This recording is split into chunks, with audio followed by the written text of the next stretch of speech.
Bonjour, on est ravis de vous accueillir pour ce troisième Creative Breakfast, aujourd'hui consacré à la data.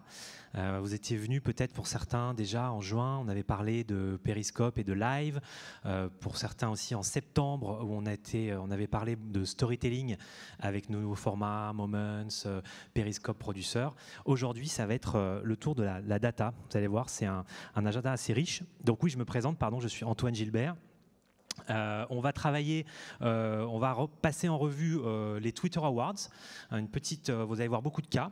On va voir la data sous toutes ses formes, data comme une source d'insight, la data comme terrain de jeu créatif et aussi la data comme nouvelle forme d'art avec des speakers que je vous présente aujourd'hui. Donc 3 personnes de l'équipe Brand Stratégie que j'ai la chance d'animer pour la France et un invité de marque, Abdel, de Bright, qui nous parlera de creative data, de data art plus particulièrement.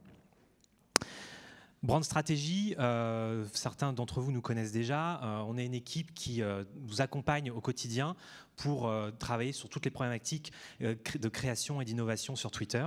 Et on est vraiment dédié à ça avec un scope qui va de la génération d'idées, l'accompagnement stratégique pour les planeurs, de la creative tech et évidemment tout ça appliqué à Twitter. Alors Twitter justement, vous connaissez bien Twitter. Twitter, c'est plus que jamais la plateforme du live. C'est vraiment le It's What's Happening, notre mojo, notre baseline.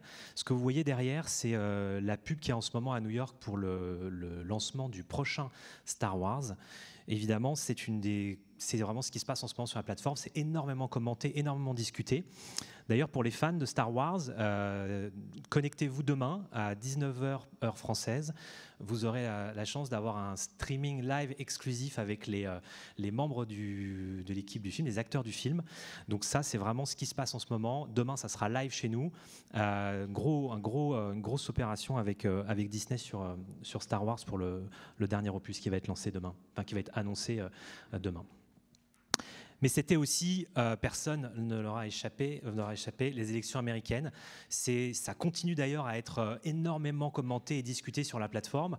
Malheureusement, pour certains, c'est vraiment ce qui s'est passé là ces derniers mois. Et il y a eu beaucoup de réactions. Alors, on vous a sélectionné quelques-unes qu'on trouvait intéressantes. Puisque la série Black Mirror, je ne sais pas si vous connaissez cette série d'anticipation, cette série Black Mirror, ils ont été un peu rattrapés par la réalité, puisqu'ils avaient prédit un peu dans des épisodes qu'un personnage aussi truculent que Trump pourrait être élu, et là, la réalité a vraiment rejoint, et ils ont, avec un simple tweet le jour de l'élection, généré plus de 140 000 retweets, donc c'est assez colossal.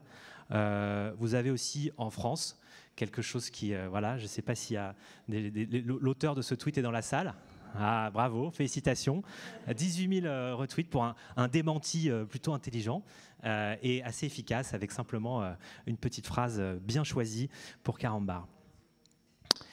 Le What's Happening, c'est aussi ce qui se passe dans le monde, et dans le monde il se passe des choses pas cool, hein. Il y a la guerre en Syrie, ça on le sait, et je ne sais pas si vous avez vu que nous avons des ambassadrices de différents styles, et nous avons une petite fille qui tweet, qui transmet, qui témoigne de l'enfer qu'elle vit au quotidien à Alep, et c'est assez poignant, et grâce à la capacité de notre plateforme d'interpeller publiquement les gens, elle a envoyé un tweet à J.K. Rowling en lui disant qu'elle aimerait bien lire ses livres. Elle lui a répondu, elle lui a envoyé ses livres. Là on voit la conversation qu'il y a derrière. Alors ce que ça veut dire quoi? Ça veut dire qu'effectivement, vous le savez, Twitter est une plateforme qui connecte les gens, même d'univers différents.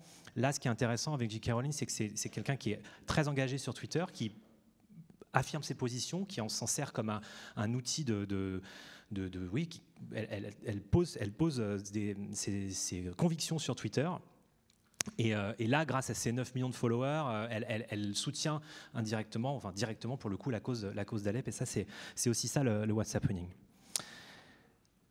Un dernier exemple d'actualité. Pareil, peut-être qu'il y a des gens qui ont travaillé sur ce projet dans la salle, puisque Hitch, le service de voiture pour les jeunes, voilà, je laisse découvrir. Ils veulent supprimer Hitch. Donc notre sécurité ne vous intéresse pas? Manuel Valls, on fait comment Manuel Valls? Manuel Valls, On fait comment sans Hitch?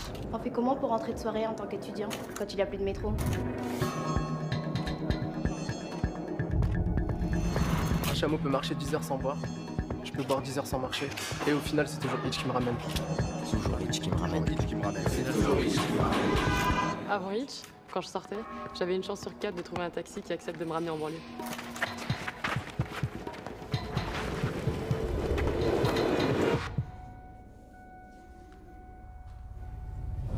Si mon Hitch pose un problème à l'État, j'en ai à dire que j'ai un problème. Je suis étudiant habitant en banlieue.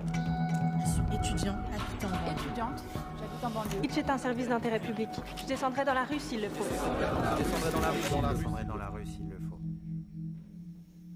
Donc, ce qui est intéressant avec ce cas, qui est vraiment d'actualité, c'est que le procès a lieu le 8 décembre, c'est qu'ils ont créé cette campagne en utilisant les tweets des utilisateurs. Et donc, c'est une entreprise qui a utilisé les tweets de ses utilisateurs pour se défendre et qui en a fait une campagne. Et on trouvait ça intéressant de vous le partager. C'est Buzzman qui a travaillé dessus. Il y a des gens de Buzzman dans la salle? Non, d'accord. Certains étaient invités, ils auraient pu être là. Donc on vous a parlé des Twitter Awards. Je vais appeler Laurent sur scène.